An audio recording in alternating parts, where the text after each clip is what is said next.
Setting up a company can be quite complex. Here's a few tips and advice on getting the best out of your company structure.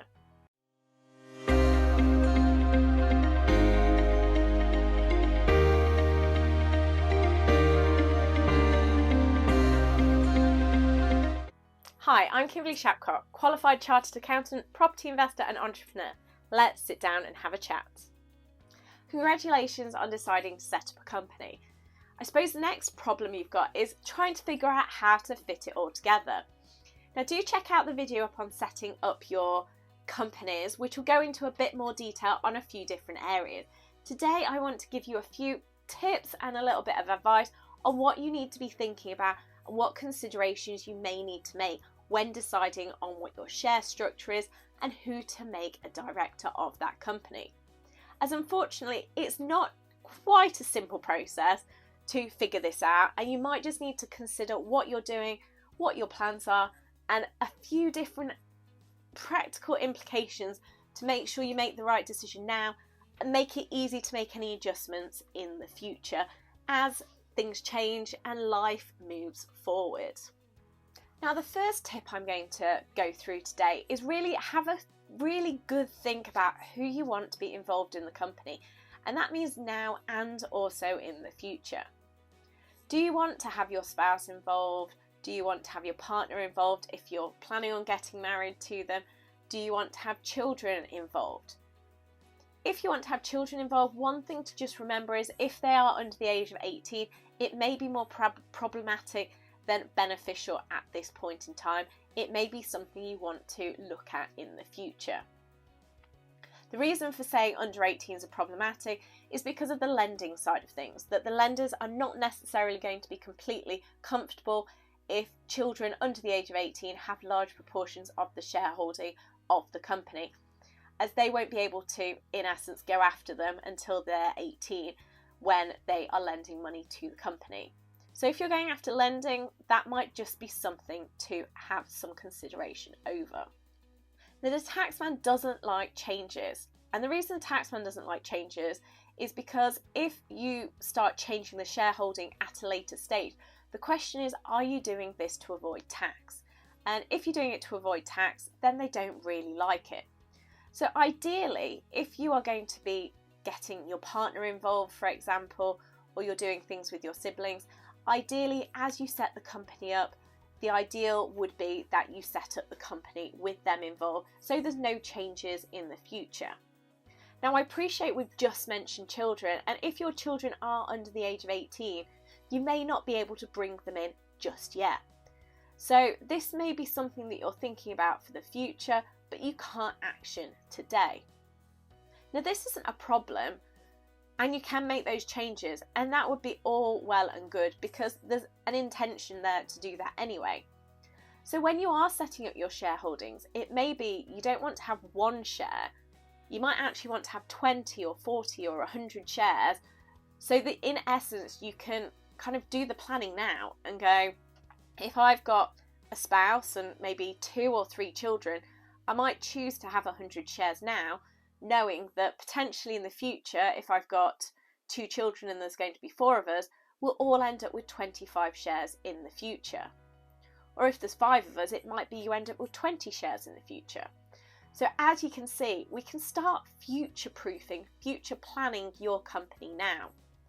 Now, other options with this side of things are that you may also want to set up your alphabet shares structure at this point in time and do A, B, C, D, E shares at this point. So if we did at 4 people involved, we may do 25 A shares, 25 B shares, 25 C shares and 25 D shares now.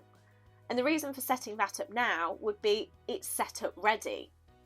Now, the same person may own all of those shares at this point in time, or you may have it that you own the A, B, C shares and you have your spouse has the C shares, or the D shares should I say. Now, if they've got the D shares, you may only want them to have 5% for now.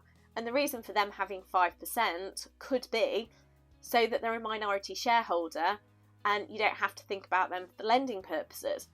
But you want to have them involved now because as you do start making profits, you can actually start paying dividends out to them as well as yourself. So as you can see, there is a bit of planning here, and you can do some future-proof planning as well, which means you just need to have a really good think about what your intention now is. As I do appreciate life happens, and in the future you might find instead of having that one child, you might have 2 or 3 children even, and you didn't realise that at the time you were setting it up.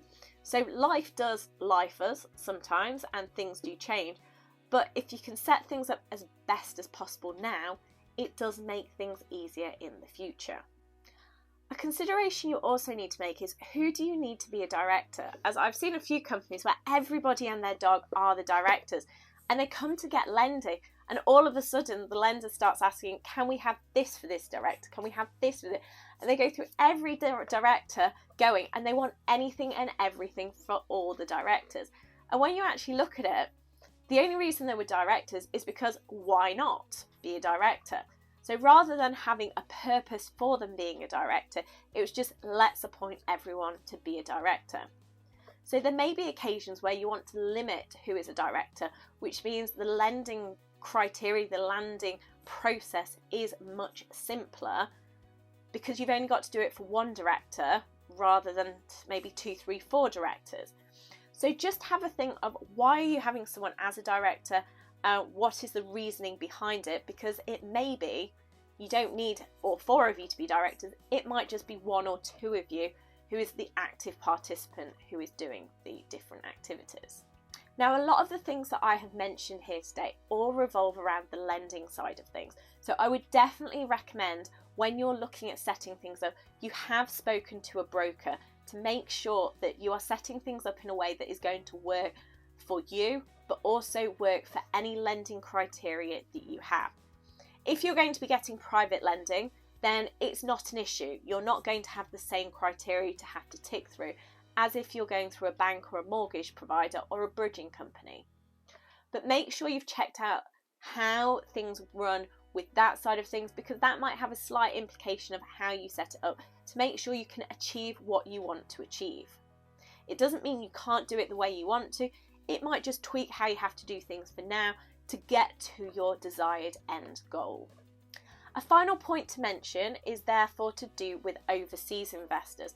And the reason I mention overseas investors is because I see quite a few companies where they have an overseas director or an overseas shareholder involved in a company, and then they try and go for lending. And lenders have a few issues depending which country that overseas investor is coming from. So before getting an overseas investor involved as a JV partner, as someone who is involved within your company as a shareholder or director, please do check any lending criteria if you are going to be looking for lending. This is to make sure that you can set things up in the right way and you don't find you have to start reordering everything at the 11th hour to enable you to get the project that you are seeking. It's not a no-go, it's not a it won't happen, it's just you need to work with your mortgage broker, your finance lenders, as well as your accountants and the solicitors to make sure that you're doing things in a legal, a legitimate and the right way to actually achieve your end goal. Everything can be achieved if it's done in the right way, and you just need to understand what the right way is so you can be doing things, everything above board, and do it how you need to do it to get to the right outcome. Hopefully today has given you a few more thoughts for consideration when setting up your company to ensure you're getting it right for you from day one. If you've got any comments or questions, then please do leave a comment. Please like the video and do subscribe to the channel. And let's make tax less taxing.